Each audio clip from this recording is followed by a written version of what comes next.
بسم اللہ الرحمن الرحیم۔ السلام علیکم۔ رات کا وقت تھا۔ میں انتظار میں بیٹھی تھی اور اس آدمی نے مجھے کہا کہ میں بچے کو بھیج دوں گا اور تم اس کا خیال کرنا، لیکن پتہ نہیں آج کیوں میرا دل اداس تھا۔ اگر میرے شوہر کو پتہ چل جاتا کہ اس گھر میں یہ سب کچھ ہو رہا ہے تو وہ غصے سے پاگل ہو جاتا، کیونکہ اسے بلا وجہ اپنے گھر میں کوئی بھی تبدیلی اچھی نہیں لگتی تھی۔ تو پھر یہ تو بہت بڑا فیصلہ تھا، اور وہی ہوا جس کا ڈر تھا۔ میرا شوہر اس لڑکے سے پہلے گھر میں داخل ہو گیا۔ میں نے اسے نہیں بتایا کہ میں کسی کا انتظار کر رہی ہوں، پھر کہا کہ مجھے ضروری کام ہے، اس لیے ابھی کوئی آئے گا، اور جیسے ہی وہ لڑکا گھر میں داخل ہوا میرا شوہر غصے سے آب بگولا ہو گیا۔ اس نے کہا کہ اس لڑکے سے تمہیں کیا کام ہے، اور میں بھی اس کو دیکھ کے حیران رہ گئی، کیونکہ ایک چھوٹی سی غلط فہمی کی وجہ سے میرا گھر ٹوٹنے والا تھا۔ میرا نام مناہل ہے۔ میری کہانی سن کر آپ لوگ حیران رہ جائیں گے۔ میری شادی ندیم تھی، اور ندیم ایک انتہائی غصے والا انسان تھا۔ وہ کسی بھی بات کو برداشت کرنے کی صلاحیت نہیں رکھتا تھا، ہر معمولی باتوں میں سے بھی نقص نکال لیتا۔ اس کے رویے کی وجہ سے میرے لیے زندگی گزارنا بہت مشکل ہو رہا تھا۔ ہر دن ایک نئی آزمائش لے کر آتا، اور مجھے لگا کہ شاید یہ زندگی کبھی خوشگوار نہیں ہو سکے گی۔ گھر کے ماحول نے بھی میرے لیے حالات کو مزید مشکل بنا دیا تھا۔ میری ساس کا رویہ میرے ساتھ بالکل سرد اور سخت تھا۔ وہ ہر وقت مجھ پر نکتہ چینی کرتی تھی، اور میری دو نندیں بھی اپنی باتوں اور رویوں سے مجھے تکلیف پہنچاتی۔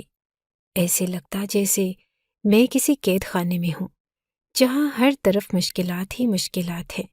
لیکن ان تمام پریشانیوں کے باوجود میرے دل میں ایک امید زندہ تھی۔ مجھے معلوم ہوا کہ میں ماں بننے والی ہوں۔ یہ خبر میرے لیے روشنی کی کرن ثابت ہوئی۔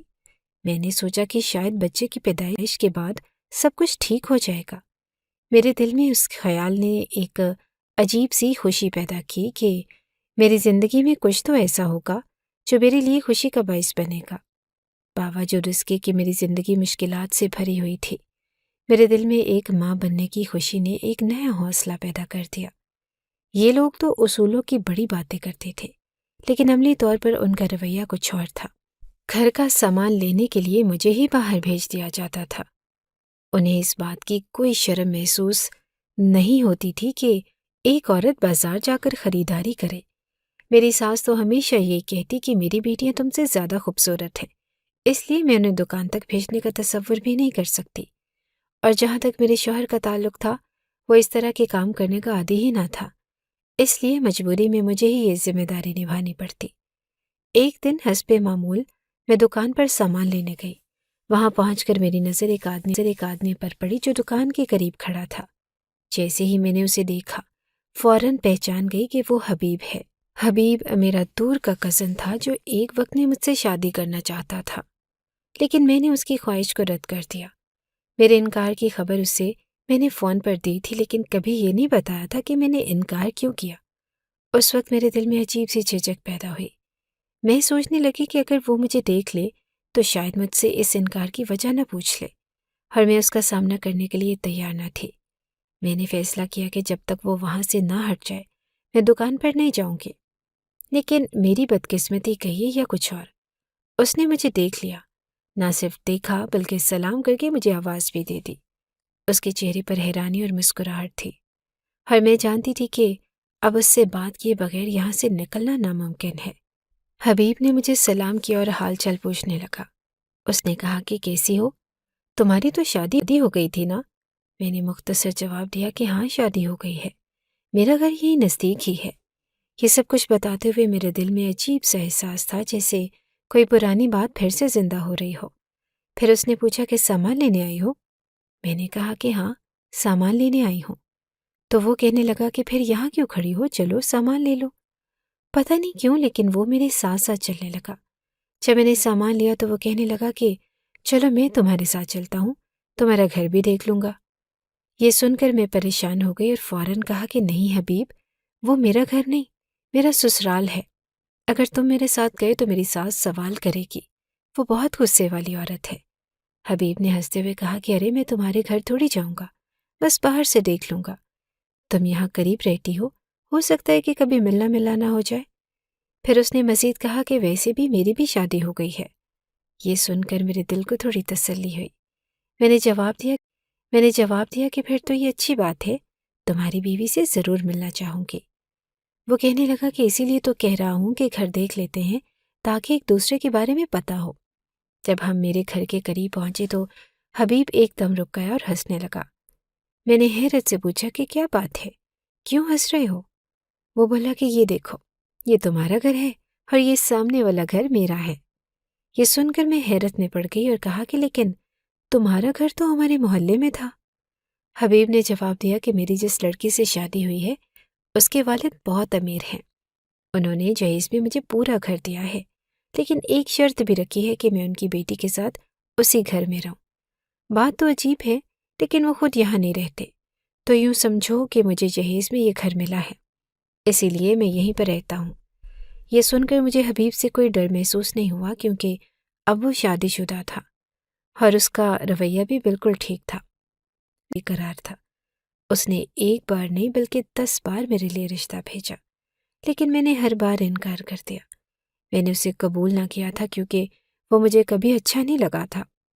اب اسے اس حال میں دیکھ کر ایک عجیب سا سکون محسوس ہوا کہ وہ اپنی زندگی میں آگے بڑھ چکا ہے اور مجھے بھی اس کی موجودگی سے کوئی مسئلہ نہیں رہا۔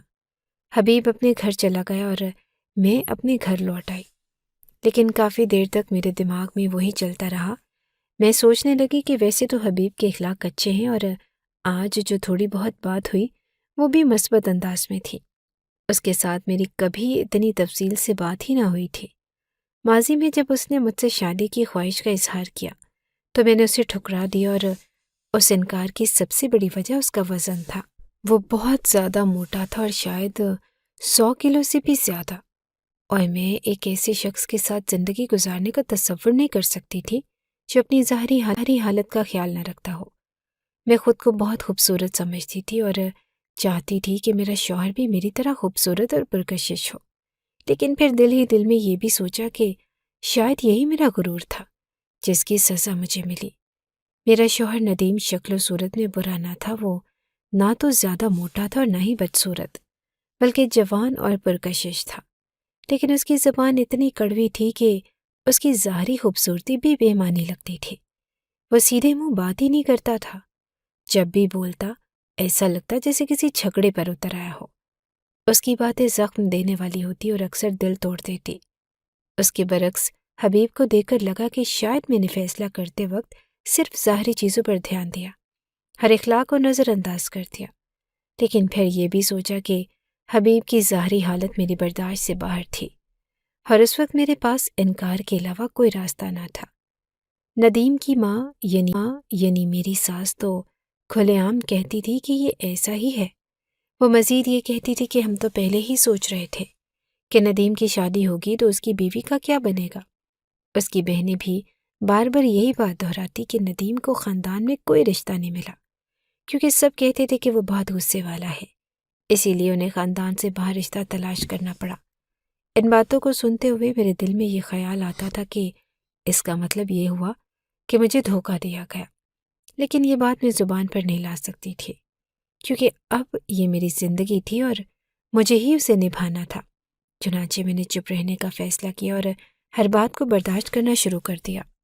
اس وقت میرے حمل کے ابتدائی ہفتے چل رہے تھے اور گھر میں کسی کو بھی اس بات کا علم نہ تھا کہ میں ماں بننے والی ہوں۔ یہ بات میرے دل کو تسلی دیتی تھی کہ شاید بچہ ہونے کے بعد میری زندگی میں کچھ سکون آ جائے، لیکن ابھی تو حالات کچھ اور ہی رخ لے۔ یہ بات میرے دل کو تسلی دیتی تھی کہ شاید بچہ ہونے کے بعد میری زندگی میں کچھ سکون آ جائے، لیکن ابھی تو حالات کچھ اور ہی رخ لے رہے تھے۔ ندیم کا کام یہاں اچھا نہیں چل رہا تھا اور وہ اکثر اس بات کی شکایت کرتا۔ ایک دن اس نے اچانک کہا کہ وہ باہر کے ملک جا کر کام کرنا چاہتا ہے۔ یہ خبر میرے لیے غیر متوقع تھی کیونکہ اس نے مجھ سے اس بارے میں کوئی مشورہ نہیں کیا تھا، اس نے بس فیصلہ سنایا۔ میں نے باہر جانا ہے اور میں نے اس سے کہا کہ رک جائیں، آپ کے بغیر میں کیسے رہوں گی؟ تو وہ کہنے لگا کہ میں تمہیں اکیلا تھوڑی چھوڑ کے جا رہا ہوں، یہ پورا گھر ہے تمہارے ساتھ، ماں ہے، بہنیں ہیں، اگر انہیں اپنی ماں اور بہنیں سمجھو تو تمہارا دل کبھی اداس نہیں ہوگا۔ اس کی بات سن کر میرا دل مزید بوجھل ہو گیا۔ ایک طرف میں یہ سوچ رہی تھی کہ ہم دونوں کے درمیان ویسے بھی اتنی محبت نہیں تھی، کہ میں اس کے بغیر رہ نہ پاتی، لیکن دوسری طرف یہ بھی خیال آ رہا تھا کہ میں ماں بننے والی ہوں اور اس گھر میں کوئی اور مرد موجود نہ تھا۔ جانا میرے لیے مزید مشکلات کا باعث بننے والا تھا۔ پھر بھی میں جانتی تھی کہ ندیم کو میں روک نہیں سکتی تھی۔ وہ ان لوگوں میں سے تھا جو اپنے فیصلے کر کے کسی کی بات سننے کو تیار نہ ہوتے۔ اس نے اپنا پلان بنا لیا تھا اور وہ جا رہا تھا۔ مجھے سمجھ نہیں آ رہا تھا کہ اس کے جانے کے بعد میں اپنی زندگی کو کس طرح سنبھالوں گی، لیکن میں جانتی تھی کہ اس گھر میں اپنی جگہ بنائے رکھنا اور سب کی باتیں برداشت کرنا ہی میری قسمت بن چکی ہے۔ ابھی مجھے حبیب کی باتیں بھی یاد آ رہی تھی، اس کا نرم لہجہ، ہر وہ سکون جو اس کی گفتگو سے محسوس ہوا۔ ایک لمحے کے لیے خیال آیا کہ اگر میں نے حبیب کو نہ ٹھکرایا ہوتا تو شاید میری زندگی کچھ اور ہوتی، لیکن پھر سوچا کہ شاید یہ سب میرے نصیب میں لکھا ہوا تھا، اور جو بھی ہوا اب مجھے یہی زندگی جینی ہے۔ میری زندگی ایک عجیب موڑ پر آ چکی تھی۔ میرے شوہر ندیم کے جانے کے بعد حالات دن بدن مشکل ہوتے جا رہے، بات کو حقیقت سے دور بنا کر پیش کرنے میں ماہر تھی۔ وہ محلے اور رشتہ داروں میں یہ کہتی پھرتی تھی کہ ان کا بیٹا باہر کے ملک صرف اس لیے گیا ہے کہ میں یعنی ان کی بہو ماں بننے والی ہوں اور اس کے لیے زیادہ پیسے کمانے کی ضرورت ہے۔ حقیقت یہ تھی کہ ندیم کا باہر جانے کا فیصلہ ان کے اصرار پر تھا، اور اس کی وجہ ان کی دونوں بیٹیوں کی شادی تھی۔ ندیم نے ان سے پہلے ہی کہہ دیا تھا کہ اگر آپ میری شادی کروائیں گی تو پھر میں اپنی بہنوں کی ذمہ داری اٹھاؤں گا۔ اور جب اس کی شادی ہو چکی تھی، وہ اپنی بہنوں کے لیے پیسے کما کر بھیجنے کے لیے باہر جا رہا تھا، لیکن سارا الزام میرے سر پر ڈال دیا گیا۔ میری ساس کا رویہ ہمیشہ سے ہی مجھ سے سرد مہری کا تھا۔ مجھے تو یہ امید تھی کہ وہ اسی طرح کے کام کریں گی، کیونکہ وہ ساس تھی، اور ساس اور بہو کے رشتے کے بارے میں یہی کہا جاتا ہے کہ یہ کبھی خوشگوار نہیں ہو سکتا۔ ندیم جلدی ہی بیرون ملک روانہ ہو گیا اور میں اسے الوداع کہنے کے لیے ایئرپورٹ بھی نہ جا سکی، کیونکہ میری ساس اور نندیں ہی اسے چھوڑنے گئی۔ میں نے گھر سے ہی خدا حافظ کہہ دیا، اور دل میں ایک عجیب خالی پن محسوس ہونے لگا۔ اب میں گھر میں تقریباً اکیلی ہو گئی تھی۔ ندیم نے جو بھی پیسے بھیجنے شروع کیے وہ سب اس کی ماں کے پاس جاتے تھے۔ وہ اپنی بہنوں کے لیے بھی الگ سے پیسے بھیجتا تھا، اور اپنی ماں کو یہ بھی ہدایت دی کہ وہ ان کے لیے جہیز بنانا شروع کر دے۔ اس کا کہنا تھا کہ اچھا جہیز ہوگا تو اچھا رشتہ ملے گا۔ میری ساس نے گھر میں گوشت بنانا تقریباً بند کر دیا اور کہنے لگی کہ ہم دال اور سبزی پر گزارا کریں گے، کیونکہ وہ اپنی بیٹیوں کے جہیز کے لیے پیسے بچا رہی تھی۔ یہ سب میری صحت پر برا اثر ڈال رہا تھا۔ میں حمل کے ابتدائی دنوں میں تھی اور ڈاکٹر نے مجھے اچھے کھانے پینے کی سخت تاکید کی، لیکن مسلسل دال سبزی کھانے کی وجہ سے میری طبیعت خراب رہنے لگی۔ جب میں ڈاکٹر کے پاس گئی تو انہوں نے بتایا کہ میرا حمل اچھے طریقے سے نہیں جا رہا، اور مجھے ہر مہینے چیک اپ کی ضرورت ہوگی۔ جب میں نے اپنی ساس سے کہا کہ مجھے چیک اپ کے لیے جانا ہے تو انہوں نے کہا کہ ڈاکٹرز تو اپنے پیسے بنانے کے لیے یہ سب کرتے ہیں، کوئی ضرورت نہیں ہے۔ میں بے حد پریشان تھی کیونکہ مجھے پیٹ میں درد رہنے لگا تھا اور حالات میرے قابو سے باہر ہو رہے تھے۔ میں نے ندیم کو اپنی طبیعت اور پریشانیوں کے بارے میں بتایا، لیکن اس کا جواب یہ تھا کہ جو اس کی ماں کہہ رہی ہے وہی کرو۔ یہ سن کر میں بے حد مایوس ہو گئی۔ مجھے محسوس ہوا کہ میری زندگی کے فیصلے میرے ہاتھ میں نہیں تھے اور میں بے بس تھی۔ میرے دل میں بار بار یہ خیال آتا کہ شاید میرا اپنے شوہر کے انتخاب پر غرور ہی میری آج کی مشکلات کی وجہ ہے۔ وقت گزرتا رہا اور بالآخر وہ دن بھی آ گیا جب میری اولاد اس دنیا میں آنے والی تھی۔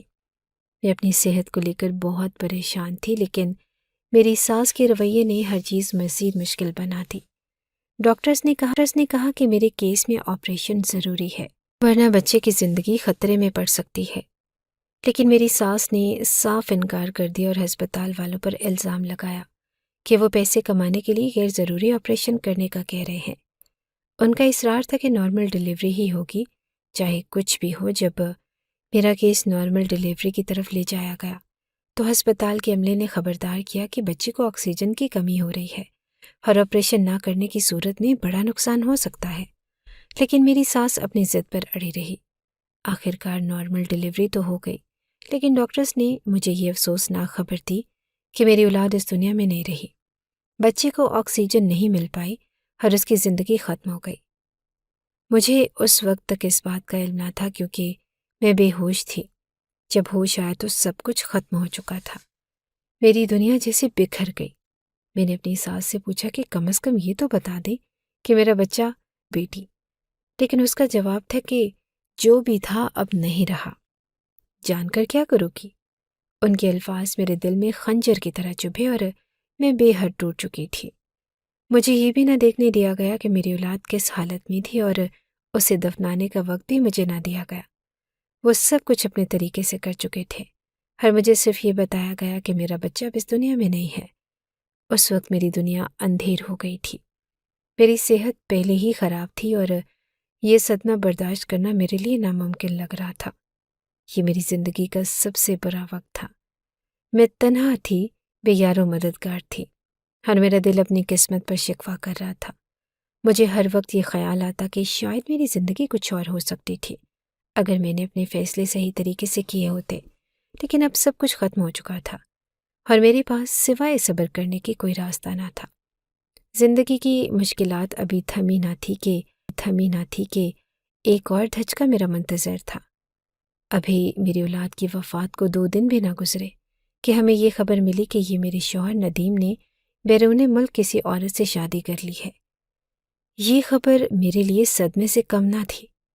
ندیم کو وہاں گئے ہوئے 7 مہینے ہو چکے تھے اور شاید اس نے یہ شادی 2-3 مہینے کے بعد ہی کر لی تھی، لیکن اس بات کا علم ہمیں اب جا کر ہوا۔ یہ بات سن کر میری ساس بھی پہلے غصے میں آئی، لیکن جب انہیں پتہ چلا کہ جس عورت سے ندیم نے شادی کی ہے وہ وہاں کی کامیاب ڈاکٹر ہے اور مالی طور پر خود کفیل ہے، تو ان کا رویہ فوراً بدل گیا۔ وہ خوش ہو گئی اور کہنے لگی کہ یہ تو اچھی بات ہے کہ ندیم نے کسی اچھی جگہ شادی کی ہے۔ انہیں یہ بھی تسلی تھی کہ وہ عورت ندیم کے پیسوں پر منحصر نہیں ہے، بلکہ وہ خود ندیم کی مالی مدد کر سکتی ہے۔ میرے دل میں ایک آگ سی لگی ہوئی تھی۔ میں نے یہ شادی کروائی ہے، آپ کا بیٹا مجھے پسند سے تو لے کر نہیں آیا تھا۔ جب بڑے شادی کرواتے ہیں تو ان کی ذمہ داری ہوتی ہے کہ وہ اپنی اولاد کو سمجھائیں، لیکن میری بات کا ان پر کوئی اثر نہ ہوا۔ وہ کہنے لگی کہ ظاہر ہے وہ وہاں اکیلا رہے گا تو کیا گناہ کرتا رہے، شادی کر لی تو اچھا کیا، اور تمہیں کون سی طلاق دے دی ہے، تم یہی رہو۔ ان کے ان الفاظ نے میرے دل کو چیر کر رکھ دیا۔ ان کا مطلب صاف تھا، مجھے اب اس گھر کی نوکرانی کے طور پر رہنا ہے، جبکہ ندیم اپنی زندگی کسی اور کے ساتھ گزارے گا۔ نہ میرے پاس اولاد تھی، نہ شوہر کا سہارا۔ میری زندگی جیسے کسی اندھیری گلی میں بھٹک رہی تھی، جہاں روشنی کی کوئی کرن نظر نہ آ رہی تھی۔ میں بہت پریشان تھی اور یہ سوچ رہی تھی کہ اگر میں اس گھر سے واپس اپنے والدین کے گھر چلی گئی تو وہاں میرا کیا حال ہوگا۔ میرے والدین کے گھر میں 2 بھائی اور ان کی بیویاں تھیں۔ میں نے سوچا کہ ایک ایسی بہن جو طلاق لے کر واپس آ جائے یا اپنی مرضی سے علیحدگی اختیار کر لے، اس کی کوئی عزت نہیں ہوتی۔ وہاں بھی یہی باتیں ہوں گی جو یہاں ہو رہی ہیں، شاید وہ اور زیادہ برا سلوک کریں گے۔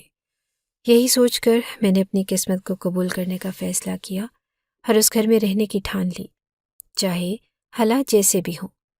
یہ سب کچھ سہتے ہوئے ایک دن میرا فون بجا، اور حیرت کی بات یہ تھی کہ حبیب کی کال تھی۔ میں سوچ میں پڑ گئی کہ اسے میرا نمبر کیسے ملا۔ اس سے پہلے اس نے کبھی مجھے فون نہیں کیا تھا۔ اس نے کہا کہ مناہل، مجھے آپ سے ایک بہت ضروری بات کرنی ہے، براہ کرم سامان لینے کا بہانہ کر کے کریانے کی دکان تک آ جائیے۔ میں دکان کے پاس سائڈ پر کھڑا ہوں، اگر یہ بات اتنی ضروری نہ ہوتی تو میں کبھی آپ کو نہ بلاتا۔ میں اس کی بات سن کر الجھن میں پڑ گئی۔ دل میں کئی سوالات اٹھ رہے تھے کہ آخر اس کے پاس میرا نمبر کہاں سے آیا، اور ایسی کون سی بات ہو سکتی ہے جس کے لیے وہ مجھے یوں بلائے۔ شاید واقعی کوئی اہم بات ہو۔ اس لیے میں نے اپنی ساس سے کہا کہ میں کچھ سامان لینے جا رہی ہوں اور گھر سے نکل گئی۔ جب میں کرانے کی دکان پر پہنچی تو دیکھا کہ حبیب واقعی وہاں کھڑا تھا۔ وہ تھوڑا بے چین نظر آ رہا تھا، جیسے کچھ کہنا چاہتا ہو لیکن الفاظ نہ مل رہے ہوں۔ اس کی یہ حالت دیکھ کر میرا دل اور زیادہ بے چین ہو گیا۔ میں نے اس سے کہا کہ حبیب، آپ نے مجھے یہاں کیوں بلایا ہے؟ کیا ہوا؟ اس نے گہری سانس لی اور کہا کہ یہاں کھڑے ہو کر بات کرنا ٹھیک نہیں ہوگا، ذرا سائڈ پر چلتے ہیں تاکہ آرام سے بات ہو سکے۔ میں تھوڑا ڈر بھی رہی تھی اور حیران بھی تھی کہ آخر کیا معاملہ ہے، لیکن اس کی سنجیدگی دیکھ کر میں اس کے ساتھ چند قدم دور ایک خالی جگہ پر چلی گئی جہاں وہ اپنی بات کھل کر کہہ سکتا تھا۔ حبیب کی پریشان آواز اور سنجیدہ لہجے نے مجھے تجسس میں مبتلا کر دیا۔ اس نے کہا کہ بات بہت ضروری ہے اور عجیب بھی، سمجھ نہیں آ رہا کہ آپ سے کیسے کہوں۔ وہ مبتلا کر دیا۔ اس نے کہا کہ بات بہت ضروری ہے اور عجیب بھی، سمجھ نہیں آ رہا کہ آپ سے کیسے کہوں۔ وہ بولتے ہوئے ہچکچا رہا تھا اور اس کی یہ حالت مجھے اور بھی زیادہ بے چین کر رہی تھی۔ میں حیران تھی کہ وہ اتنا پریشان کیوں ہے، اور اگر بات اتنی بڑی ہے تو مجھے کیوں بتا رہا ہے۔ میں نے کہا کہ حبیب، آخر بات کیا ہے؟ آپ سیدھا کیوں نہیں بتاتے؟ اس نے ایک لمحے کے لیے سر جھکایا، گہری سانس لی اور کہا کہ مناہل، میری بیوی بھی ماں بننے والی تھی اور وہ ماں بن گئی۔ اس نے میرے بیٹے کو جنم دیا، لیکن وہ خود اس دنیا سے چلی گئی۔ یہ سن کر میرا دل بیٹھ گیا۔ مجھے یہ سننے کی قطعی امید نہ تھی۔ میں نے افسوس بھرے لہجے میں کہا کہ یہ کب ہوا؟ آپ نے بتایا کیوں نہیں؟ میں تو اس سے مل بھی نہ سکی اور مجھے اس کی موت کا بہت دکھ ہے۔ اس نے دکھ بھری آواز میں کہا کہ مناہل، جو ہونا تھا وہ ہو گیا۔ زندگی میں بعض اوقات ہم جتنا چاہیں کسی چیز کو بدل نہیں سکتے جو میری زندگی کا رخ بدل سکتی تھی۔ میں نے اس سے پوچھا کہ حبیب، آپ نے مجھے یہاں کیوں بلایا؟ اس نے کہا کہ مناہل، مسئلہ یہ ہے کہ میرا بیٹا بہت کمزور ہے۔ ڈاکٹرز کہہ رہے ہیں کہ اسے ماں کے دودھ کی سخت ضرورت ہے، لیکن اس کی ماں تو اب اس دنیا میں نہیں رہی۔ میں اسے ڈبے کا دودھ پلا رہا ہوں، لیکن وہ اسے ہضم نہیں کر پا رہا۔ وہ دن رات روتا ہے اور میں اس کی یہ حالت برداشت نہیں کر پا رہا۔ مجھے آپ سے ایک درخواست کرنی ہے۔ اگر آپ میرے بیٹے کو دودھ پلا دیں اور اس کی رضائی ماں بن جائے تو یہ میرے لیے بہت بڑی مدد ہوگی۔ یہ سن کر میں حیران رہ گئی۔ میں نے سوچا کہ وہ مجھ سے ایسی بات کیوں کہہ رہا ہے۔ میں نے اس سے کہا کہ حبیب، یہ کیا کہہ رہے ہو؟ تمہیں یہ فیصلہ بہت سوچ سمجھ کر کرنا چاہیے تھا، یہ کوئی معمولی بات نہیں ہے۔ وہ بولا کہ مناہل، یقین کرو، میں نے بہت سوچ سمجھ کر یہ بات کہی ہے۔ میں جانتا ہوں کہ آپ پر پہلے ہی بہت کچھ گزر چکا ہے، لیکن میرے بیٹے کا بھی سوچو، اس کی زندگی کے لیے یہ ضروری ہے۔ اور مناہل، میں جانتا ہوں کہ آپ کا کے لیے یہ ضروری ہے، اور مناہل، میں جانتا ہوں کہ آپ کا بچہ اس دنیا سے چلا گیا ہے، لیکن اگر آپ یہ فیصلہ کرتی ہیں تو نہ صرف میرے بیٹے کو ماں مل جائے گی، بلکہ آپ کو بھی ایک بچے کا سہارا ملے گا۔ یہ بات سن کر میرے دل میں ایک عجیب سی کیفیت پیدا ہوئی۔ اس کی باتیں ایک طرف مجھے مجبور کر رہی تھی کہ میں اس کے بیٹے کے لیے کچھ کروں، اور دوسری طرف میرے دل میں کئی سوالات اٹھ رہے تھے۔ میں نے کہا کہ حبیب، مجھے سوچنے کے لیے وقت دو، میں فوری طور پر کوئی فیصلہ نہیں کر سکتی۔ اس نے کہا کہ ٹھیک ہے مناہل، لیکن جلدی فیصلہ کرنا، کیونکہ میرا بیٹا دن بدن کمزور ہوتا جا رہا ہے۔ اس رات میں سو نہ سکی۔ میرے ذہن میں حبیب کی باتیں گونج رہی تھی۔ دل کہتا تھا کہ مجھے اس کی مدد کرنی چاہیے۔ میرا اپنا بچہ تو اپنا رہا، لیکن شاید کسی اور کے بچے کو ماں کا پیار دے کر میں اپنی زندگی کا کچھ مقصد حاصل کر سکوں۔ صبح ہوئی تو میں نے اپنی ساس سے اس بات کا ذکر کیا۔ میری بات سن کر وہ غصے سے بولی کہ تمہارا دماغ خراب ہو گیا ہے، اب تم سب یہ کرو گے؟ کیا یہ تمہارے لیے مناسب ہے؟ میں نے انہیں جواب دیا کہ حبیب میرا کزن ہے اور اس کا بیٹا میرا بھی کچھ لگتا ہے، اور ہاں، میں یہ فیصلہ ضرور کروں گی۔ جب آپ کا بیٹا مجھے بتائے بغیر دوسری شادی کر سکتا ہے تو یہ تو ایک چھوٹا سا فیصلہ ہے جو میں خود کر سکتی ہوں۔ میری بات سن کر میری ساس غصے سے کچھ بول نہ سکی، لیکن ان کے چہرے پر صاف نظر آ رہا تھا کہ وہ اس فیصلے کے خلاف ہیں۔ ان کے رویے سے مجھے اندازہ ہوا کہ اب میرے پاس کھونے کے لیے کچھ بھی نہیں رہا۔ میری زندگی پہلے ہی ایک جبر کی صورت میں گزر رہی تھی، تو کیوں نہ ایک ایسا قدم اٹھایا جائے جو کسی کی زندگی میں روشنی لے کر آئے۔ اسی شام میرے شوہر ندیم کا فون آیا۔ اس نے مجھ سے پوچھا کہ یہ کیا سن رہا ہوں، تم حبیب کے بیٹے کو دودھ پلانے کا سوچ رہی ہو؟ میں نے سخت لہجے میں کہا کہ ہاں، میں سوچ رہی ہوں، اور اگر میں نے فیصلہ کر لیا تو تمہیں بتانے کی ضرورت نہیں۔ تم نے مجھ سے پوچھ کر دوسری شادی کی تھی۔ جب تم نے اپنے فیصلے میں میری رائے کی پرواہ نہیں کی تو میں کیوں تمہاری بات مانوں؟ اس نے غصے میں کہا کہ ٹھیک ہے، پھر جو کرنا ہے کرو۔ اس کے یہ الفاظ میرے لیے ایک واضح اشارہ تھے کہ اب میں اپنی زندگی کے فیصلے خود کر سکتی ہوں۔ میں نے سوچا کہ یہ فیصلہ غلط نہیں ہے، اور یہ ایک ماں کا رشتہ ہے جو میں اس معصوم بچے کے لیے نبھانا چاہتی ہوں۔ میرے اس فیصلے کے خلاف میری ساس بھی تھی اور میری نندیں بھی۔ جب یہ بات سب کو معلوم ہوئی کہ میں حبیب کے بچے کو دودھ پلانے کا ارادہ رکھتی ہوں تو گویا پورے گھر میں ہنگامہ مچ گیا۔ میری ساس نے سخت لہجے میں کہا کہ یہ فیصلہ نہایت غلط ہے، ہمارے گھر کی عزت کا کچھ خیال کرو۔ لوگ باتیں بنائیں گے کہ بہو کزن کے بچوں کو سنبھال رہی ہے۔ نندوں نے بھی اپنی ماں کا ساتھ دیا اور کہا کہ ہمارے گھر کی روٹین میں کوئی دخل اندازی نہیں ہونی چاہیے۔ میں نے ان سب کی باتوں کو سنا اور صرف خاموشی سے سر ہلا دیا، کیونکہ مجھے معلوم تھا کہ اس وقت میرے پاس کوئی ایسا مضبوط دلیل نہیں جو انہیں قائل کر سکے۔ میرا دل اندر سے ایک عجیب سی حالت میں تھا۔ میں جانتی تھی کہ یہ فیصلہ میرے لیے آسان نہیں ہوگا، لیکن مجھے اس معصوم بچے کی حالت دیکھ کر کسی کی پرواہ نہ تھی۔ جب پہلی بار حبیب نے اس بچے کو میری گود میں دیا تو میرے دل کی کیفیت بیان سے باہر تھی۔ ایک عجیب سی کیفیت طاری ہو گئی۔ اس معصوم چہرے کو دیکھ کر میرا دل بھر آیا۔ میرے اور اس بچے کے دکھ میں ایک عجیب سی مماثلت تھی۔ اس کی ماں نہ تھی اور میری اولاد نہ تھی۔ اس لمحے جیسے ہم دونوں ایک دوسرے کے غم کو سمجھ رہے تھے۔ میں نے اسے گلے سے لگا لیا اور میری آنکھوں سے بے اختیار آنسو بہنے لگے۔ حبیب بھی یہ منظر دیکھ کر رونے لگا۔ میں نے اسے پرسکون کرنے کی کوشش کی اور کہا کہ تم کیوں رو رہے ہو؟ وہ بولا کہ میں اپنی بیوی کے لیے رو رہا ہوں۔ وہ یہ سب دیکھنے کے لیے زندہ نہیں رہی اور میں جانتی تھی کہ اس کے ساتھ جو ہوا وہ بہت برا تھا۔ ابھی تو ان کی شادی کو کچھ ہی عرصہ سوچا کہ اسے تسلی دینے کے لیے میرے پاس الفاظ نہیں ہیں۔ یہ سب کچھ اتنا مشکل اور پیچیدہ تھا کہ میں خود الجھ کر رہ گئی تھی۔ اس کے بعد جب بھی بچہ بھوکا ہوتا، حبیب اسے میرے پاس لے آتا۔ میں اسے اپنی گود میں لیتی، اسے پیار کرتی اور اس کی دیکھ بھال کرتی۔ رفتہ رفتہ وہ بچہ بھی مجھ سے مانوس ہو گیا اور حبیب نے ایک دن مجھے پیسے دیتے ہوئے کہا کہ یہ آپ کی مدد کے لیے ہیں۔ میں نے اسے فوراً منع کر دیا اور کہا مجھے پیسے مت دو، آخر میں بھی تو اس بچے کی کچھ لگتی ہوں، یہ میرا بھی فرض ہے۔ لیکن حبیب نے کہا کہ یہ نہ سمجھے کہ میں آپ کو کسی کام کے پیسے دے رہا ہوں، یہ تو ہماری شریعت کا حصہ ہے کہ ایک ماں کو دودھ پلانے کے لیے معاوضہ دیا جا سکتا ہے، اور آپ یہ نہ سوچیں کہ یہ معاوضہ ہے، یہ بس یوں سمجھیں کہ ایک دوست دوسری دوست کی مدد کر رہا ہے۔ میں نے اسے کہا کہ پیسہ اس وقت میرے لیے کوئی خوشی نہیں لا سکتا جو خوشی مجھے عمر کی معصوم ہنسی دیتی ہے، وہ کسی اور چیز میں نہیں مل سکتی۔ ویسے اس بچے کا نام کیا رکھا ہے؟ حبیب نے جواب دیا کہ کوئی نام نہیں رکھا، میری بیوی کہتی تھی کہ خود ہی نام رکھوں گی، وہ تو اس دنیا سے چلی گئی، اب آپ اس کا نام رکھیں، آخر آپ بھی تو اس کی کچھ لگتی ہیں۔ میں نے اس کا نام عمر رکھا۔ یہ وہی نام تھا جو میں نے اپنی اولاد کے لیے سوچا تھا۔ جیسے ہی میں نے اس کا نام رکھا میرا دل سکون سے بھر گیا۔ عمر کو پا کر میرے دل پر لگے زخم بھرنے لگے۔ میں خوش تو نہ تھی، لیکن ایک عجیب سا اطمینان میرے دل میں جگہ بنانے لگا۔ کچھ مہینے اسی طرح گزر گئے۔ ایک دن میرے شوہر نے اطلاع دی کہ وہ واپس آ رہا ہے۔ اس کے واپس آنے کی خبر نے میرے دل میں کسی خوشی کی لہر پیدا نہ کی۔ میں جانتی تھی کہ وہ میرے لیے اب صرف ایک ذمہ داری کا نام رہ گیا ہے۔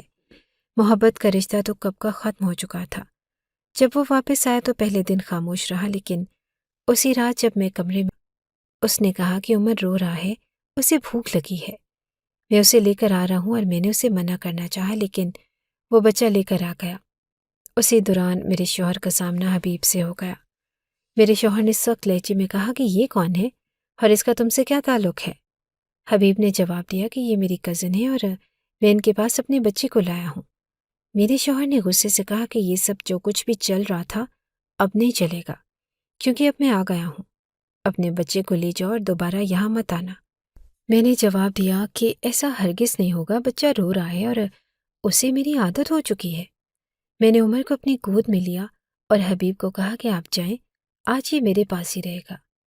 میں عمر کو گود میں لے کر دوسرے کمرے میں چلی گئی۔ میرے شوہر نے مجھے غصے سے روکا اور کہا کہ تم میرے کہنے کے خلاف جا رہی ہو۔ میں نے مضبوط لہجے میں کہا کہ کیا تم نے دوسری شادی کرتے وقت مجھ سے پوچھا تھا؟ جب تم نے میرے احساسات کی پرواہ نہیں کی، اس سے میں کہا کہ میں تمہیں طلاق دے دوں گا۔ میں نے جواب دیا کہ اگر طلاق دینا چاہتے ہو تو دے دو، لیکن یاد رکھو میرا حق مہر بہت زیادہ ہے اور تمہیں یہ بات معلوم ہے۔ میرا جواب سن کر وہ حیران رہ گیا۔ شاید اس نے سوچا بھی نہ تھا کہ میں اتنی مضبوطی سے جواب دوں گی۔ اس نے مزید کچھ نہ کہا اور خاموش ہو گیا۔ وہ ایک ہفتہ رہا اور پھر واپس چلا گیا۔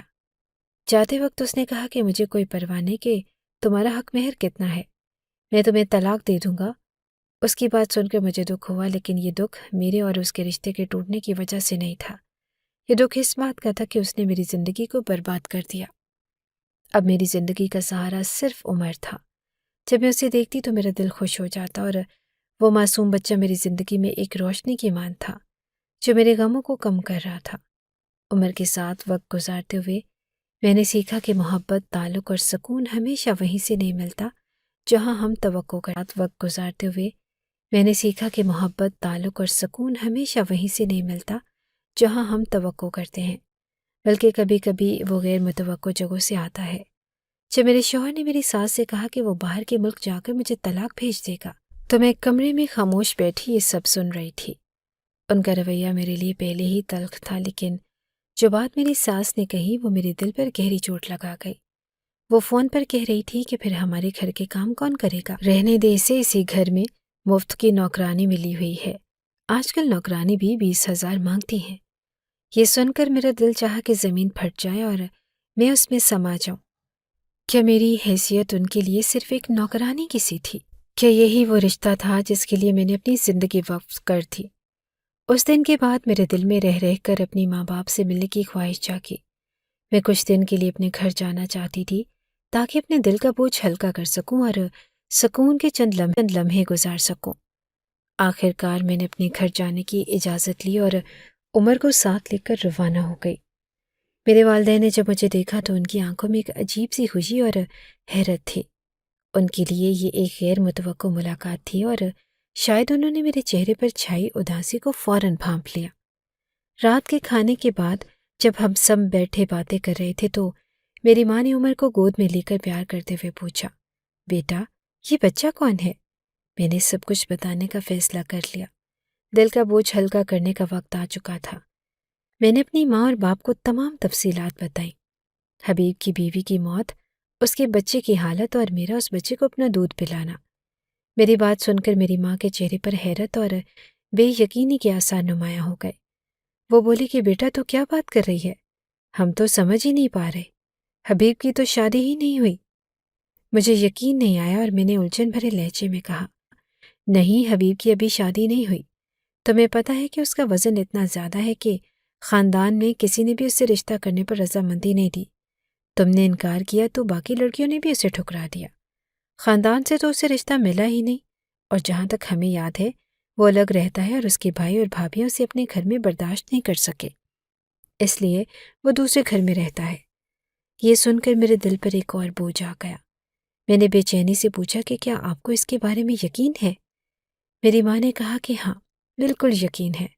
ابھی 2 دن پہلے تیرے والد کو بازار میں ملا تھا، کہہ رہا تھا کہ سب ٹھیک ہے، نہ اس نے شادی کا ذکر کیا، نہ بیوی کی موت کا، نہ بچے کا۔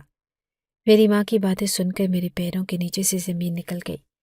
میرے دل میں بے شمار سوالات جنم لینے لگے۔ اگر حبیب کی شادی نہیں ہوئی تھی تو یہ بچہ کس کا تھا، اور اس نے مجھ سے جھوٹ کیوں بولا؟ اسی وقت میں نے فیصلہ کیا کہ مجھے سچائی کا سامنا کرنا ہوگا۔ میں عمر کو ماں کے پاس چھوڑ کر حبیب کے گھر جانے کے لیے نکل پڑی۔ راستے بھر میرے دل میں بے شمار خدشات اور خوف پیدا ہو رہے تھے، لیکن میں نے خود کو سنبھالا۔ جب میں حبیب کے گھر پہنچی تو میرا دل تیزی سے دھڑک رہا تھا۔ میں نے دروازہ کھٹکھٹایا اور حبیب نے دروازہ کھولا اور مجھے دیکھ کر حیران رہ گیا۔ تم یہاں اس وقت؟ خیریت؟ وہ بولا۔ میں نے سخت لہجے میں کہا کہ یہ بچہ کس کا ہے، اور تم نے عمر کے بارے میں جھوٹ کیوں بولا؟ حبیب میرے سوالات سن کر پریشان ہو گیا۔ اس نے نظریں جھکا لی اور کہا کہ اندر آؤ، آرام سے بیٹھ کر بات کرتے ہیں۔ میں اندر گئی، لیکن میرے دل میں بے چینی بڑھتی جا رہی تھی۔ حبیب نے گلاس میں پانی ڈال کر میرے سامنے رکھا، لیکن میں نے اسے ہاتھ بھی نہ لگایا۔ میں نے 2 ٹوک انداز میں کہا کہ مجھے کسی وضاحت کی ضرورت نہیں، سچ سچ بتاؤ کہ یہ بچہ کس کا ہے۔ حبیب نے گہری سانس لی اور کہا، میں نے تم سے جھوٹ بولا، یہ بچہ میرا نہیں ہے۔ میری آنکھیں حیرت سے پھٹ گئیں۔ تو پھر یہ بچہ کس کا ہے؟ حبیب نے مجھے کہا کہ مناہل، میں تم سے بہت محبت کرتا ہوں، پہلے بھی کرتا تھا اور آج بھی کرتا ہوں۔ جب مجھے پتا چلا کہ تمہاری شادی ہو گئی تو میرا دل ٹوٹ گیا۔ میں تم سے دور نہیں رہنا چاہتا تھا، اس لیے میں تمہارے سامنے والے گھر کو کرائے پر لے آیا۔ یہ سن کر میری آنکھوں میں حیرت کی جھلمٹ چھا گئی۔ میں نے کبھی نہیں سوچا تھا کہ حبیب کے دل میں میرے لیے اتنی گہری محبت چھپی ہے۔ وہ آگے بولا، اس دن جب ہم مارکیٹ میں ملے تھے تو میں نے تم سے جھوٹ بولا تھا تاکہ تم مجھ سے بات کرو۔ اگر میں تم سے کہتا کہ میں تمہارا عاشق ہوں اور تمہارے گھر کے سامنے رہتا ہوں تو تم مجھ سے کبھی بات نہ کرتی۔ تم سے بات کرنے کا مجھے کوئی دوسرا راستہ نہیں تھا۔ میں خاموش تھی لیکن اندر سے ایک طوفان برپا تھا۔ حبیب کے الفاظ میرے دل کو گہرے اثرات دے رہے تھے۔ وہ بولا کہ یہ بچہ تمہارا ہی بچہ ہے مناہل، یہ تمہاری اولاد ہے۔ جب تم ہسپتال میں تھی اور میں تمہیں لے کر جا رہا تھا تو میں بھی پیچھے پیچھے آیا۔ تم تکلیف میں تھی اور میں تمہارے پاس بیٹھنا نہیں چاہتا تھا۔ وہاں میں نے تمہاری ساس کو ڈاکٹر کے ساتھ بات کرتے سنا۔ وہ ڈاکٹر کو رشوت دے رہی تھی اور کہہ رہی تھی کہ اس کا بچہ اس دنیا میں آیا ہے، لیکن تم نے یہ بچہ میری بہو کو نہیں دینا، کیونکہ اگر وہ اس بچے کی ماں بن گئی تو میرا بیٹا اس کا گرویدہ ہو جائے گا۔ حبیب نے بتایا کہ وہ میری ساس کی اس گفتگو کے بعد بے چین ہو گیا۔ وہ جانتا تھا کہ اگر اس بچے کو یتیم خانے چھوڑ دیا گیا تو یہ بچہ اپنی ماں کی گود سے محروم ہو جائے گا۔ اس لیے میں نے فیصلہ کیا کہ میں یہ بچہ لے لوں گا۔ حبیب نے کہا کہ ڈاکٹر نے رشوت کھا کر اس بچے کو ایک نرس کے ہاتھ میں دے دیا جو اس کو یتیم خانے لے جا رہی تھی، اور میں نے اس نرس سے وہ بچہ لے لیا اور تم تک پہنچایا۔ حبیب کی باتیں سن کر میری آنکھوں میں آنسو آ گئے۔ وہ سچ کہہ رہا تھا اور وہ واقعی اس بچے کی زندگی کی حفاظت کرنے کے لیے میری مدد کر رہا تھا، لیکن اس نے مجھے اس بارے میں جھوٹ بولا تاکہ میرے گھر میں کوئی طوفان نہ آئے۔ اس کا کہنا تھا کہ میں یہ سب پہلے بتا سکتا تھا، لیکن تمہارے گھر میں اتنی بڑی ہلچل مچ جاتی کہ تمہیں اور اس بچے کو نقصان پہنچتا۔ تمہارے ساتھ بھی کچھ برا ہو سکتا تھا جیسے اس بچے کے ساتھ ہو رہا تھا۔ میرا دل تیز تیز دھڑک رہا تھا اور میں اپنی آنکھوں سے حبیب کی آنکھوں میں سچائی دیکھ رہی تھی۔ وہ میرے لیے اتنا کچھ کر چکا تھا اور اس نے کبھی اپنی محبت کا اظہار نہیں کیا تھا۔ وہ خاموشی سے میری زندگی کا حصہ بن چکا تھا اور میری پریشانیوں میں شریک تھا، اور اب اس نے سچ بول دیا۔ یہ بچہ تمہارا ہے مناہل، میں نے تمہیں کبھی نہیں بتایا، لیکن یہ تمہاری اولاد ہے، تمہیں چاہیے کہ اس بچے کو اپنا لو۔ یہ سن کر میری آنکھوں سے آنسو بہنے لگے۔ میں اس بچے کو اپنے سینے سے لگا لیتی تھی اور اب میں جان گئی تھی کہ وہ میرے ساتھ ہی تھا اور اس کا تعلق بھی مجھ سے تھا۔ جب حبیب نے یہ سب کچھ بتایا تو میرے دل میں ایک نئی امید جاگ اٹھی۔ میری زندگی کا ایک بڑا حصہ تاریکی میں ڈوبا تھا، لیکن اب روشنی کی ایک کرن نظر آ گئی تھی۔ میں نے فیصلہ کر لیا کہ اب میں اپنے شوہر کے ساتھ نہیں رہنا چاہتی۔ میری زندگی میں کوئی بھی انسان جو میرے ساتھ سچائی سے نہیں جیتا وہ میرے ساتھ نہیں رہ سکتا۔ میں نے اپنے شوہر کو خلا کا نوٹس بھیج دیا اور اپنے بیٹے کو لے کر اپنے والدین کے گھر چلی گئی۔ مجھے حق مہر کے پیسے کی ضرورت نہ تھی، کیونکہ میں نے اپنے لیے ایک نئی زندگی کا انتخاب کیا تھا۔ میری زندگی کا سب سے اہم فیصلہ وہ تھا جب میں نے اپنے شوہر سے یہ کہہ دیا کہ وہ جو کچھ بھی کر رہا ہے وہ مجھے قبول نہیں ہے۔ میں نے اس سے کہا کہ تمہاری ماں اور بہنوں نے میرے ساتھ جو کچھ کیا اس کے بارے میں تمہیں علم ہوگا، لیکن اب تم سے معافی مانگنے کا کوئی فائدہ نہیں۔ میرے شوہر نے معافی کی درخواست کی، لیکن میں نے اسے معاف نہیں کیا۔ مجھے اس کی معافی کی کوئی اہمیت نہ تھی، کیونکہ وہ اس کے قابل نہیں تھا۔ میرے لیے سب سے بڑی چیز میری خودداری تھی اور میں نے اس کی بے عزتی کی قیمت چکائی تھی۔ کچھ مہینے کے بعد میں نے حبیب سے شادی کر لی۔ یہ اس کی زندگی کا سب سے خوشی کا دن تھا کیونکہ وہ مجھ سے محبت کرتا تھا، لیکن اس سے زیادہ خوشی مجھے تھی کیونکہ مجھے ایک مخلص اور وفادار ہمسفر مل گیا۔ حبیب نے عمر کو بھی اپنا بیٹا مانا اور کہا کہ وہ اسے اپنا نام دے گا۔ وہ ہمیشہ میرے ساتھ تھا اور اس کی محبت نے میری زندگی کو بدل دیا۔ آج میں حبیب کے ساتھ اپنی زندگی گزار رہی ہوں۔ میرے پاس ایک بیٹا بھی ہے اور ہماری زندگی خوشیوں سے بھری ہے۔ ہمیں کبھی بھی ظاہری شخصیت کے بارے میں نہیں سوچنا چاہیے، کیونکہ اس دنیا میں یہی سب سے بڑی غلطی ہوتی ہے۔ مجھ سے بھی یہی غلطی ہوئی تھی، لیکن شکر ہے کہ میری زندگی میں کم ذلت لکھی ہوئی تھی اور اب میں اپنی زندگی میں صرف خوشیاں ہی دیکھتی ہوں۔ میری ایک نند کا نکاح ہوا تھا اور رخصتی اس کو طلاق ہو گئی۔ میں یہ سب دیکھ کر بہت دکھی ہوئی، لیکن ایک عجیب سی خاموشی بھی تھی جو دل کے اندر بچھ گئی۔ شاید میری ساس کا مکافات عمل شروع ہو چکا تھا۔ زندگی کی یہ حقیقت مجھے پوری شدت سے سمجھ آئی۔ میں نے ہمیشہ اپنی زندگی میں کسی کا برا نہیں چاہا تھا اور نہ ہی کبھی کسی کی تکلیف میں اضافہ کیا، مگر اللہ کا وعدہ کبھی جھوٹا نہیں ہوتا۔ اللہ کا وعدہ ہے کہ جو لوگ دوسروں کے ساتھ برا کرتے ہیں ان کے ساتھ خود برا ہی ہوتا ہے۔ میرے دل میں اس وقت کوئی خوشی نہ تھی، نہ اس بات کی کہ میری ساس کو اس کا نتیجہ مل رہا ہے، اور نہ اس بات کی کہ میری نند کو طلاق ہو گئی، بلکہ میں یہ سوچ کر افسردہ تھی کہ کیسے اللہ نے ہر انسان کو اپنے اعمال کا حساب دینے کا وعدہ کیا ہے۔ میری ساس نے جس طرح سے میرے ساتھ برتاؤ کیا اور میری زندگی میں جو مشکلات لائی تھی، شاید اس کا کوئی نہ کوئی حساب اللہ نے اس کے سامنے رکھ دیا۔ میں نے ہمیشہ اللہ سے دعا کی زندگی میں سکون اور امن ملے، اور مجھے کسی کی تکلیف پر خوشی نہیں ہوتی، لیکن اس واقعے کے بعد میں نے اللہ کی حکمت پر ایمان مزید پکا کیا۔ مجھے سمجھ آیا کہ انسانوں کے برے فیصلے اور ان کی نیتوں کا حساب اللہ کے ہاں ضرور ہوتا ہے، اور یہ کہ ہم چاہے جتنا بھی کسی کے خلاف بدگمانی کریں، اللہ کے فیصلے سے بڑھ کر کوئی نہیں۔ جب میری نند کے ساتھ یہ ہوا، میں نے اپنے دل میں اللہ کی رضا کو سمجھا، اور اس وقت میں نے یہ فیصلہ کیا کہ اب میری زندگی میں کوئی ایسا شخص نہیں ہوگا جسے میں اپنی کمزوری یا تکلیف کا سبب بننے دوں۔ اللہ کے فیصلے پر کامل ایمان تھا، اور میں اپنے دل میں یقین رکھتی تھی کہ برے لوگوں کا آخرکار برا ہی ہوتا ہے، اور اللہ کی مدد ہمیشہ ان کے لیے جو سچائی اور نیک نیتی سے جیتے ہیں۔ یہ سب واقعات میری زندگی میں ایک نیا سبق بن کر آئے، اور میں نے اپنے دل میں اللہ کا شکر۔ اگر آپ کو ہماری یہ کہانی اچھی لگی ہے تو ہماری کہانی کو لائک کیجیے، اور اس طرح کی مزید کہانیاں سننے کے لیے ہمارے چینل کو سبسکرائب کیجیے۔ کہانی سننے کا شکریہ۔ آپ سے ملاقات ہوگی اگلی ویڈیو میں، تب تک کے لیے اللہ حافظ۔